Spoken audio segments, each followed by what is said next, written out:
हमारे माइंड को ना इंगेजमेंट बहुत पसंद है। वह कहीं ना कहीं इंगेज रहना चाहता है। इसी तरह आप ले लीजिए, जैसे आप अगर किसी ओसीडी के लूप में फंसे हुए हैं, आपको ओसीडी है और आपको बार बार कंपल्सन की अर्ज आ रही है,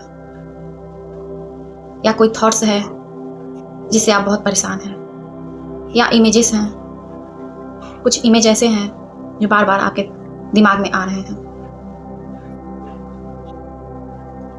मतलब कि आपका दिमाग ओसीडी के लूप में फंस गया है और आप इस ओसीडी के कंपल्सन को खत्म करना चाहते हैं, नहीं करना चाहते हैं इस कंपल्सन को, लेकिन फिर भी मजबूर होकर के आप वही एक्ट कर देते हैं। और जब आप कंपल्सन कर देते हैं तो ओसीडी और स्ट्रांग होता चला जाता है। तो आपका जो माइंड है उसे इंगेजमेंट बहुत पसंद है, वह कहीं ना कहीं इंगेज रहना चाहता है। तो माइंड के इस नियम को आपको समझना होगा। अगर आपको ओसीडी है, आप उसके लूप में फंसते जा रहे हैं, तो जो आपके लिए सबसे ज्यादा वैल्यू करता है, जो आपके लाइफ में मोस्ट इंपॉर्टेंट है, उस तरफ अपनी माइंड को लगाना होगा, उस तरफ अपनी माइंड को इंगेज करना होगा। कोई भी चीज जो आपको आपकी लाइफ में आपके लिए बहुत इंपॉर्टेंट है, उस चीज में अपने इस माइंड को लगा दीजिए और इस चीज को करते जाइए। आपका माइंड एक तरफ तो बहुत चालाक है और दूसरी तरफ बहुत भोला भी है। अगर आप इसके डायरेक्शन को चेंज कर देंगे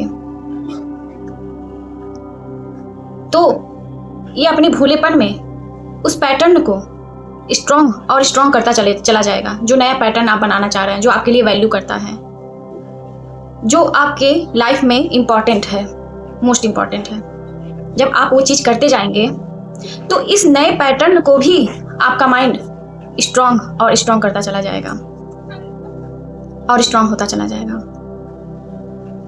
तो आपको अपनी माइंड को इंगेज रखना है। ओसीडी की वजह से आप जो चीजें नहीं कर पा रहे थे, जो आप पहले ओसीडी होने से पहले जो आप नॉर्मल लाइफ जी रहे थे, जो एक्टिविटी कर रहे थे,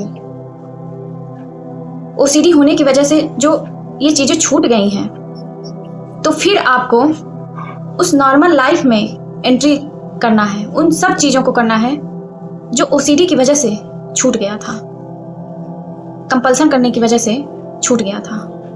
उन सब एक्टिविटी को करिए,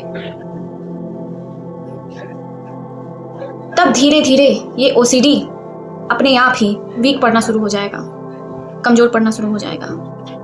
और जो ये नया पैटर्न है, जो आपकी लाइफ में इंपॉर्टेंट है, वैल्यू करता है, वो चीज स्ट्रांग होता चला जाएगा।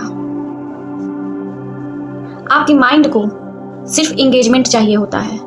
उस चीज में आप इंगेज करिए जो लाइफ में आपके लिए सबसे ज्यादा इंपॉर्टेंट है, और उस चीज को करने के लिए आप कमिटेड रहिए कि मैं कमिटेड हूं, मैं इसको करूंगा तो करूंगा ही। मैंने अपने आप से वादा किया है। जब आप अपने आप से कमिटेड रहेंगे, कमिटमेंट कर लेंगे और वो चीज करना शुरू कर देंगे, तो माइंड आपका न्यू पैटर्न बनाना शुरू कर देगा, और जो ओसीडी का कंपल्सन है, ओसीडी है, वो शांत पड़ना शुरू हो जाएगी और आपको पता भी नहीं चलेगा कि कब ये ओसीडी गायब हो गया, शांत हो गया। तो आप इस टेक्निक का जरूर प्रयोग करें और अपना एक्सपीरियंस मुझे कमेंट करके जरूर बताएं।